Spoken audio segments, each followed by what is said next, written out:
And joining us now is Kim Alexander with the California Voter Foundation. Every election comes in to just clear us up on what we're doing right, what we're doing wrong, pitfalls in voting, and we appreciate you being here. Sure. So let's start out with the turnout. I mean, 4 million ballots have already been turned in here in California. We just got those numbers from Political Data. That's about a third of the ballots that were sent out have now come back. What are the biggest mistakes that you're seeing people make? Because maybe we can help them avoid that tomorrow. Yeah, the most important thing people need to remember to do when they vote by mail is to sign the ballot envelope. I brought one with me. This is the back side of it. There's a place where you sign and date it right where this little hole is. And you got to put your signature on there or they can't count it. So people forget to sign, or the signature they provide isn't going to match the signature they have on file. And now under a new state law, counties have to contact voters that have mismatched signatures and give them the opportunity to provide a valid signature. So voters who've already voted can go online now to their county election office or the Secretary of State's website and look up their ballot and see if it's been counted or not counted, but if it's been validated yet or not. And it will say accepted or challenged. And if it's challenged, they need to contact the county. Now, this doesn't happen that often. It's only about 0.5% or 1% of all the vote by mail ballots cast that we see these kinds of problems, but that adds up to tens of thousands of ballots in a state as big as California, and that can make a difference in some of these really close contests that we're watching. So if you're worried and you want to make sure that your ballot was received, then you can look on the Secretary of State's website, which is sos.ca.gov. Right, you can go use their lookup tool. Okay. You can also go there to check if you're registered to vote or if you're not sure if you're registered at your current address. There are all these great lookup tools online. We link to all of them on our website at calvoter.org.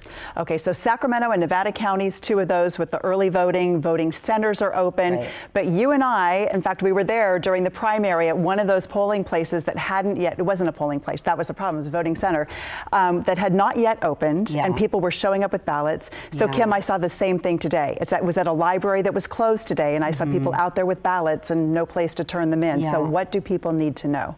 Well, it is a little confusing because we have this new model called the vote center model, and so we don't have neighborhood polling places anymore. What we have are drop-off locations and vote centers.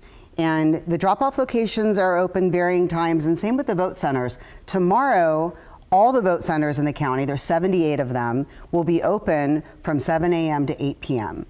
The drop-off locations generally are only open during the same business hours that the business is open, and so if it's a government building, they're often only open from like 9 to 5.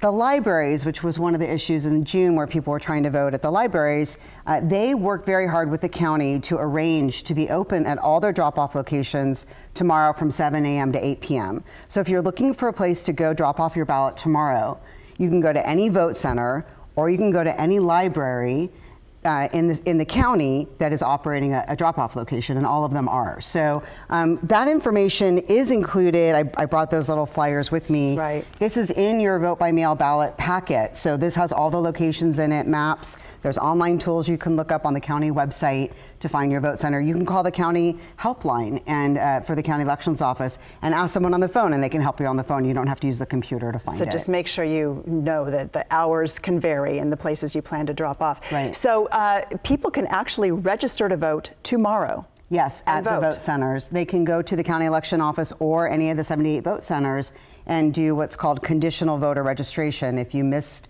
the registration deadline and you still want to vote, this is a new convenience being given to California voters. This is the first election year that we've had it, and it's great because a lot of times people don't realize that they aren't registered to vote until it's too late, and now we have this new opportunity. You fill out a voter registration form, you fill out a ballot, they'll put your ballot inside a conditional voter envelope, and then when they make sure you didn't vote somewhere else, they'll count your ballot. So we have all these new, relatively new tools to help make sure that more people have a chance to vote.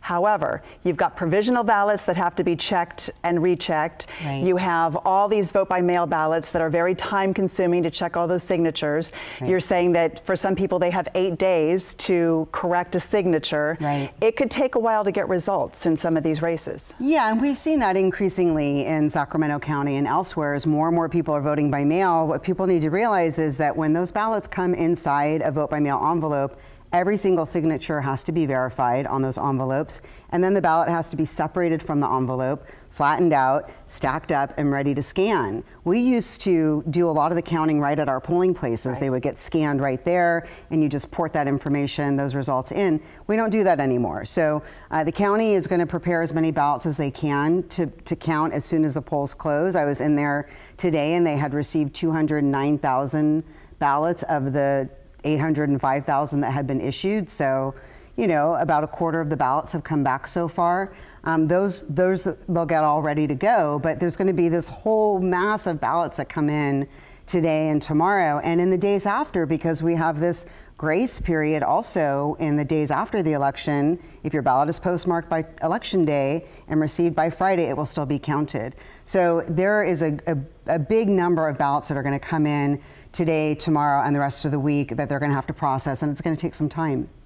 Some are saying maybe Thanksgiving we would know the results of some races. So yeah, and you know what? I think that's got to be okay. I mean, we're not only making sure that we count as many ballots as possible and that people only vote once. That's why we take all these precautions.